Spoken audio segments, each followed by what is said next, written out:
Every 40 seconds, someone loses their life to suicide. Hey there, I'm Tabby, a mental health guide that is obsessed with empowering you to live a life you love. Today, we're diving into an often avoided topic, mental health. Now, I want you to try to imagine the kind of life where it's perfect. Your children are healthy, your bills are paid each month on time, and you have a roof over your head with food in your belly. That kind of perfect. Because that is exactly where I was when I had my last psychotic episode. A psychotic episode refers to a period of time during which an individual experiences symptoms of psychosis. Psychosis is a mental health challenge that affects a person's perception and interpretation of reality. This can often include a range of symptoms, including hallucinations, pseudo-hallucinations, delusions, disorganized thinking, and abnormal behavior.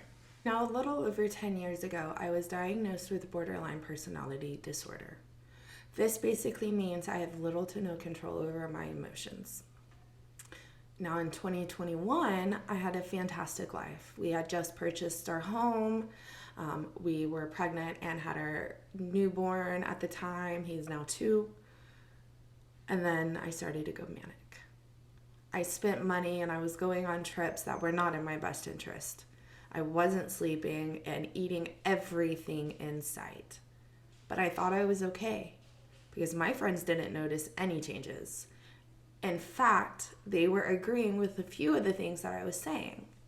So in my mind, it was validation.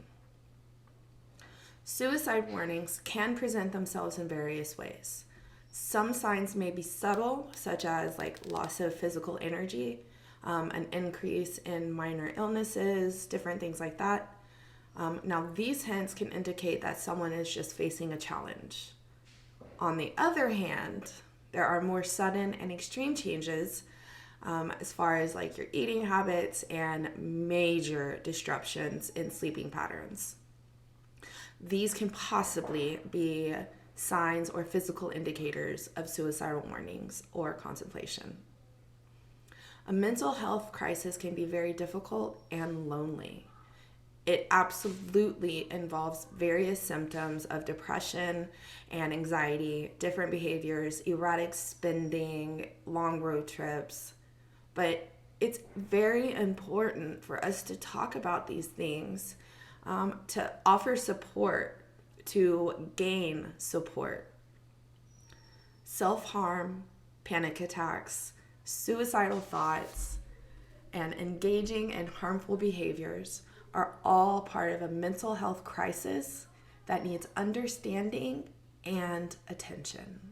Now, sometimes these crises can manifest in ways that are not immediately obvious to others. This basically means that the person you're talking to or dealing with has become really good at hiding uncomfortable thoughts, uncomfortable actions.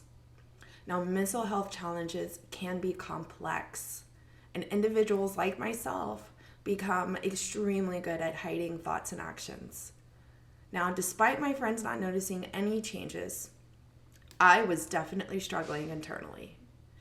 It's more important to remember that mental health struggles can go unnoticed by those around us, even when we appear to be functioning normally.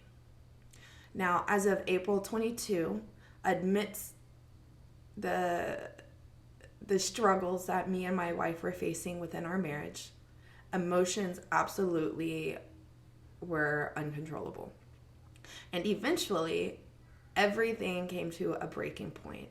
I found myself resorting to unhealthy coping mechanisms, such as drinking, day drinking.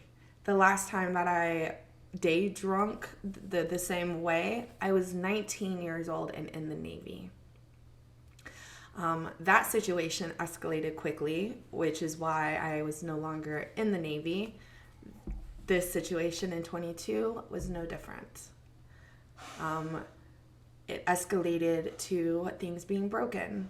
Cops were being called. And ultimately, I found a last glimmer of hope and drove myself to a treatment center. Now, I do want to take a moment to recognize the importance of sharing stories. This raises so much awareness within the mental health community. By shedding light on challenges that we face, even the hard ones, we create a safe and supportive environment where other people can feel empowered to seek help. Society as a whole needs to understand the gravity and the heaviness of what a mental health struggle feels like. Now, I never once said a word to any of my friends whenever I was driving to the treatment center. Once I parked, I sent out one message: I am okay. I will be gone for a little while. Don't worry. And that was it. 6 days later, I sent out a picture to prove that I was finally okay. And it wasn't just a wish anymore. Now, here we are, a year and some change later, and I'm finally able to open up and tell this part of the story. It wasn't easy by any means, but it is possible. If you or someone you know and love is experiencing a mental health crisis, it is crucial to seek professional help. There are resources available, such as helplines, online therapists, support groups, mental health guides, and even your friends. These can provide the necessary assistance and guidance to get you going. Sometimes making just a rash decision, oh, I'm going to drive myself to a treatment center, isn't as easy for other people as it was for me. If you know, and you know if you're struggling because you're pushing it away, if you know you are struggling, reach out for help. There is nothing wrong with saying, I need help. Because even the strongest soldiers, we ask for help sometimes. Now I'm going to leave you the same way that I always do. Be kind to yourself, always.